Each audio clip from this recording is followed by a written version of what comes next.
Fourth views, चौथा विचार। बाकी दुर्गा पूजा संपन्न हो गया, लेकिन मां दुर्गा के अस्तित्व को लेकर देश में बवाल मचा हुआ है। दो बड़ी घटनाएं सामने आई हैं।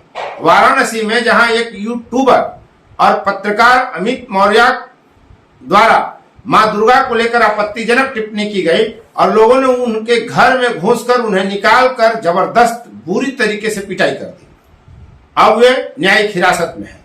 बिहार में बवाल मचा हुआ है। राजद के डेहरी से विधायक है फतेह बहादुर सिंह, और उन्होंने दुर्गा मां को लेकर जो कुछ आपत्तिजनक बातें कही, उसे लेकर राजनीति में बवाल मचा हुआ है। प्रश्न यह उठता है कि मां दुर्गा को लेकर जो आपत्तिजनक बातें कही जाती हैं, यह कोई पहली बार नहीं की गई, लेकिन जिस तरह से मां दुर्गा को लेकर एक सनातन धर्मियों को या हिंदुओं को टारगेट करके जिस तरह से आपत्तिजनक बातें की जाती हैं, इसके जवाब में जो सवाल हम उठा रहे हैं, जो फोर्थ व्यूज उठा रहा है, क्या इसका जवाब अमित मौर्य दे सकते हैं? क्या इसका जवाब फतेह बहादुर सिंह दे सकते हैं? ध्यान रखिए, दोनों जाति के स्तर पर लगभग एक हैं, और बिहार में, उत्तर प्रदेश में, या कह सकते हैं खत तक कि उत्तर भारत के एक बड़े हिस्से में, जब तक आप जाति के आधार पर, जाति के दृष्टिकोण से किसी विवाद का विश्लेषण नहीं करेंगे, सही निष्कर्ष पर नहीं पहुंचेंगे। आप देख रहे हैं फोर्थ व्यूज और मैं उपेंद्र कश्यप। इस विश्लेषण में जो हम सवाल उठा रहे हैं, चाहे वो अमित मौर्य हो या फतेह बहादुर सिंह, दोनों को खुली चुनौती है कि जो प्रश्न हम उठा रहे हैं, क्या इसका जवाब उनके पास है? क्या इसका जवाब वे दे सकते हैं? मनुवादियों का जो ग्रंथ कहता है कि दुर्गा जी का सारे देवताओं ने मिल करके आविष्कार किया है महिषासुर राक्षसों को मारने के लिए। जो समाजवादी राजा, जो अपने राज्य में किसी भी प्रकार के पाखंड को फैलने नहीं दिया, जो शूद्रों का राजा, जो बहुजनों का राजा, जो भारतवर्ष के मूल निवासियों का राजा, जो अपने सभी प्रजा को खुश रखा और उस राज्य में किसी भी पाखंड को फैलने नहीं दिया, वैसे राजाओं को इन लोगों ने, ये मनुवादियों ने, नायक से खलनायक बनाने का काम किया है। यही मेरा जो है लड़ाई मनुवादियों के साथ है। कागज का आविष्कार जो है 202 वर्ष ईसा पूर्व चाइना ने किया। इसके अलावा जो पूर्व पाषाण काल में जो पत्थर पर जो लिखा जाता था, इसका कोई साक्ष्य मतलब कि देवी दुर्गा का नहीं है। अगर साक्ष्य है पूरे विश्व में, पूरे भारतवर्ष में, जिस भारतवर्ष को सम्राट अशोक ने अखंड भारत बनाने का काम किया और पूरे भारतवर्ष को 52 लाख वर्ग किलोमीटर में फैलाने का काम किया, अगर पूरे विश्व में अगर शिलालेख मिलता है, पूरे भारतवर्ष में अगर शिलालेख मिलता है, तो सम्राट अशोक का लिखा हुआ शिलालेख और 84 लाख जो है अशोक स्तंभ मिलता है, जिसको उस 84 लाख अशोक स्तंभ को इन लोगों ने 84 लाख जोनी में बदलने का काम। 10 हाथों में खतरनाक औजार है। सभी औजार लोहे का है। और भारतवर्ष में औजारों का आविष्कार कब हुआ आप बता सकते हैं? 3700 वर्ष पूर्व हुआ। ये बात मनुवादी समझ रहा है कि फतेह बहादुर ने जो भी बात कह रहा है वो सत्य है। फतेह बहादुर किस तरह की बात कर रहे हैं? हमारा सीधा सा स्पष्ट यह कहना है कि सिलेक्टिव अप्रोच क्यों? 10वीं पास एक व्यक्ति विधायक बन जाता है किसी तरह काफी धन बटोर कर, और वह रिसर्चर बन जाता है। यह रिसर्चर दुर्गा के मामले में ही क्यों बनता है? कोई क्या दूसरे पक्ष नहीं है? क्या दूसरे धर्मों में आडंबर नहीं है? क्या वहां चमत्कार का वजूद नहीं है? क्या वहां ढोंग नहीं है? क्या वहां ऐसी बातें नहीं है जो फालतू हैं? कई तरह की बातें ऐसी हैं, और तमाम जो धर्म हैं इस पृथ्वी पर, इस भूलोक में, कोई धर्म ऐसा नहीं है जिसके यहाँ नकारात्मक बातें न हो। उसके वहां ऐसे विश्वास, ऐसी धारणाएं, ऐसी परंपराएं न हो जिसे किसी भी तर्क की कसौटी पर नहीं खरा उतारा जा सकता। और कहा भी जाता है कि विज्ञान अलग है, अध्यात्म अलग है, परंपराएं अलग हैं, धर्म संस्कृति सब अलग अलग चीजें हैं, आस्था सबसे अलग है। और जहां आस्था का मामला होता है वहां कोई तर्क काम नहीं करता। आप आस्था को तर्क की कसौटियों पर परखेंगे अगर, तो किसी भी धर्म की आस्थाएं खरी नहीं उतरेंगी। तो सवाल यह उठता है कि बार बार सनातन धर्म, हिंदू धर्म, इसी से संबंधित देवी देवताओं या ग्रंथों पर सवाल क्यों उठाया जाता है? यह विशुद्ध राजनीति है। लेकिन रिसर्चर बन गए जो फतेह बहादुर सिंह यह कह रहे हैं कि जब लोहा और औजार का आविष्कार ही 3700 वर्ष पहले ही हुआ है, तो लाखों वर्ष पहले दुर्गा का अस्तित्व कैसे था? वह यह भी कह रहे हैं कि जब 250 वर्ष ईसा पूर्व ही कागज का आविष्कार चीन में हुआ, तो ग्रंथ प्राचीन कैसे हो गए? वह ये भी पूछ रहे हैं कि जब दुर्गा अवतरित हुई तो तीनों लोक हिल गया, तो तीनों लोक में क्या सिर्फ भारत था? पृथ्वी के दूसरे हिस्से में दुर्गा कहाँ है? वह यह भी कह रहे हैं कि देवताओं ने मिलकर उनका आविष्कार किया, इसमें शिव भी शामिल थे, और शिव ने फिर उन्हें अपनी पत्नी बना लिया। दुर्गा सिंदूर क्यों लगाती हैं? महिषासुर से युद्ध किस मैदान पर हुआ था? जब महाभारत का युद्ध कुरुक्षेत्र में हुआ, और कुरुक्षेत्र का वजूद है, तो दुर्गा और महिषासुर का युद्ध कहाँ हुआ? उस स्थान का जिक्र कहाँ है?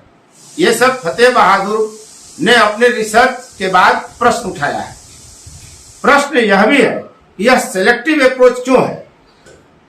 प्रश्न यह है कि जब दुर्गा काल्पनिक है, कथा है, उनका कोई अस्तित्व नहीं है, तो फिर यह कहने वाला, यह पूछने वाला व्यक्ति ही यह कैसे कह रहा है कि बहुजनों के, गैर मनुवादियों के, जो दलित थे, जो पिछड़े थे, उनको न्याय प्रिय उनका राजा था महिषासुर? वाह, क्या बात है! एक तरफ आप कह रहे हैं कि दुर्गा काल्पनिक है और दूसरी तरफ महिषासुर को अपना न्याय प्रिय राजा बता रहे हैं। क्या विडंबना है और कितना बड़ा विरोधाभास है, सोचिए। इस तरह का सिलेक्टिव अप्रोच रहता है। दुर्गा काल्पनिक, महिषासुर वास्तविक। इसी देश में जहां दुर्गा को अपमानित करने का काम विभिन्न मंचों पर, विभिन्न संगठनों द्वारा, विभिन्न संस्थाओं द्वारा, विभिन्न राजनीतिक दलों द्वारा, विभिन्न नेताओं द्वारा किया जाता है, उनसे यह पूछा जाना चाहिए कि इसी देश में महिषासुर की जयंती भी मनाई जाती है, तो क्या कोई द्विज, क्या कोई मनुवादी, क्या कोई सवर्ण जा करके और उनको महिषासुर की जयंती मनाने से, पुण्यतिथि मनाने से रोक देता है? क्या हिंसक घटनाओं को अंजाम देता है? क्या ठीक इसी परिवृत्ति की दूसरी घटनाओं को आप दूसरे धर्म से संबंधित अंजाम दे सकते हैं? क्या दूसरे धर्म में इस तरह की स्वीकार्यता है, इस तरह की नेग्लिजेंसी है कि हम जानते हुए छोड़ दें? जिस देवी को आप गलिया रहे हैं, उसी देवी द्वारा तथा कथित तौर पर वध किए गए महिषासुर को आप मर्यादित बताते हैं, न्यायप्रिय राजा बताते हैं। ये कैसे चलेगा? अगर दुर्गा नहीं थी तो फिर महिषासुर कैसे थी? पहली बात। दूसरी बात कि क्या दूसरे धर्म पर आप इस तरह के प्रश्न उठा सकते हैं? नहीं, इसलिए कि वहां या तो 6 इंच छोड़ कर दिया जाइएगा या ठूस दिए जाइएगा न्यायिक चक्रव्यूह में। आप ऐसा नहीं करते हैं। ऐसा वे राजनेता या वे लोग करते हैं जो मानसिक तौर पर कुंठित हैं और किसी भी तरह समाज में, प्रदेश में, देश में अपने नाम का परचम लहराने का स्वार्थ रखते हैं। अन्यथा क्या जरूरत है? कोई महिषासुर को मर्यादित कर रहा है, उनकी पूजा कर रहा है, कोई दुर्गा की पूजा कर रहा है, तो फिर प्रश्न क्यों? और सबसे बड़ा प्रश्न यह कि ऐसे प्रश्न सिर्फ एक धर्म विशेष को लेकर ही क्यों उठाए जाते हैं? तमाम दर्शकों से अनुरोध है कि आप खुद जज करिए कि ऐसा क्यों होता है। क्या इसमें राजनीति के अलावा भी कुछ है?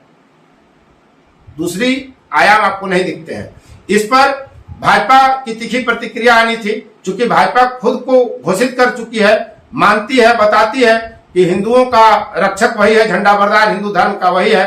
तो उसके प्रवक्ता प्रभाकर कुमार मिश्रा ने किस तरह की खुली चुनौती दी और अरविंद कुमार सिंह ने, हम यह भी इस वीडियो में आपको बतलाएंगे। कैसे प्रभाकर मिश्रा यह कहते हैं कि एक संप्रदाय का मनोबल ऐसे ही घटनाओं के कारण इतना बढ़ गया है कि कई तरह की समस्याएं खड़ी हो रही हैं। और अरविंद कुमार सिंह कहते हैं, राजद को परिभाषित करते हैं, यानी राजसी प्रवृत्ति वाला और जला देने वाली संस्कृति का दल है राजद। तो ये चीजें भी सुनाएंगे। इससे पहले हम आपको फतेह बहादुर की थोड़ी जीवनी बता देते हैं। जब 2015 में बिहार विधानसभा का चुनाव होना था तो तब उपेंद्र कुशवाहा की पार्टी रालोसपा से वे टिकट के आकांक्षी थे। डेहरी से उन्हें टिकट नहीं मिला, उनको चुनाव लड़ने का मौका नहीं मिला, जबकि वे उपेंद्र कुशवाहा के काफी करीबी माने जाते थे। उनके लोकसभा के चुनाव में काफी सक्रिय रहे थे। उनका उपेंद्र कुशवाहा से मोह भंग हुआ। आपको पता है उपेंद्र कुशवाहा एनडीए के साथ थे, रालोसपा एनडीए के साथ रही थी। बाद में फतेह बहादुर सिंह राष्ट्रीय जनता दल में चले जाते हैं। इलियास हुसैन की सदस्यता चली जाती है, डेहरी में बतौर विधायक उनकी सदस्यता चली जाती है। चुनाव होता है तो वहां सत्यनारायण सिंह इलियास हुसैन के बेटा को पराजित करके विधायक बन जाते हैं भाजपा से। उसके बाद जब 2020 में बिहार विधानसभा का चुनाव आया तो फतेह बहादुर सिंह राजद में चले जाते हैं। लालू प्रसाद यादव से उनको टिकट मिलता है और वे डेहरी विधानसभा का चुनाव जीत जाते हैं, लेकिन मात्र 464 वोट से। तब राजद को 64,103 मत प्राप्त हुआ था और भाजपा के सत्यनारायण सिंह जो प्रत्याशी थे उन्हें 64,103 वोट प्राप्त हुआ था। यानी मात्र 464 वोट लगभग से वे जीते थे और 10वीं पास है। आज वे वीडियो में बजाबता ये कह रहे हैं कि मैं रिसर्च करके लाया हूं। दुर्गा सप्तशती का उन्होंने रिसर्च किया है और दूसरे आयाम पर भी उन्होंने रिसर्च किया है और तब कुछ बातें उन्होंने दुर्गा के बारे में कही। प्रश्न यह उठता है कि 10वीं पास फतेह बहादुर ने जो रिसर्च किया, क्या वह कहा जाना चाहिए सार्वजनिक मंच पर? क्या किसी धर्म विशेष के लोगों की आस्था को चोट पहुंचाने का उनको हक मिल जाता है अपने रिसर्च के आधार पर? दूसरी बात, 50 वर्ष उनकी आयु है और क्या करते थे डेहरी का गली गली, डेहरी का बच्चा बच्चा जानता है कि फतेह बहादुर सिंह कितने गरीब थे और कैसे वे अचानक से करोड़पति बन जाते हैं। निर्वाचन आयोग को जो उन्होंने हलफनामा 2020 में दिया था उसके मुताबिक 14.5 करोड़ रुपए की संपत्ति उन्होंने घोषित की। स्वाभाविक है कि इससे अधिक उनके पास संपत्ति है। 2023 में विधायक रहते हुए उनके स्वामित्व वाले बुद्धा विहार होटल में जो डेहरी में है उसमें आयकर विभाग की छापेमारी हुई थी। तो फतेह बहादुर सिंह ने जो विचार व्यक्त किए हैं उस पर स्वाभाविक है कि देश में प्रतिक्रिया हो रही है, बिहार में प्रतिक्रिया हो रही है। जिस तरह से अमित मौर्य की भाषा रही दुर्गा मां को लेकर, उस पर प्रतिक्रियाएं हुई। हालांकि उनके साथ जो मारपीट की गई वह कतई उचित नहीं ठहराया जा सकता, यह न्याय संगत नहीं है। लेकिन जो फतेह बहादुर कर रहे हैं या जो अमित मौर्य कर रहे हैं वह भी न्याय संगत किसी भी कसौटी पर नहीं ठहराया जा सकता है। आप देख रहे थे फोर्थ व्यूज और मैं उपेंद्र कश्यप। तो अब आप देखिए प्रभाकर कुमार मिश्रा और अरविंद कुमार सिंह का बयान, जो भाजपा के प्रवक्ता है। ये हिंदू धर्मावलंबियों के बर्दाश्त के बाहर की बात है। यही कारण है एक संप्रदाय को तुष्ट करने के चक्कर में इस तरह के बयानबाजी किए जा रहे हैं, इस तरह से आक्रमण किए जा रहे हैं। और यही कारण है कि उस संप्रदाय के लोगों का मनोबल इतना बढ़ गया है कि शांतिपूर्ण शोभा यात्रा पर, चाहे वो बेगूसराय हो, औरंगाबाद हो, छपरा हो, आक्रमण किए जा रहे हैं। राजद का मतलब होता है राजसी प्रवृत्ति और जलादी संस्कृति वाला दल।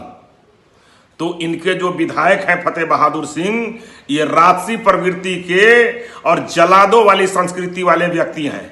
और ये जो हिंदुओं पर जो कटाक्ष कर रहे हैं, अगर इन दूध पिए हैं तो ये अगर किसी मुसलमान के बारे में बोले, कोई इस्लाम के बारे में बोले या कोई और धर्मों के बारे में बोले तो इनका जो है असली साइज में पहुंचाने का ये लोग काम करेंगे। लेकिन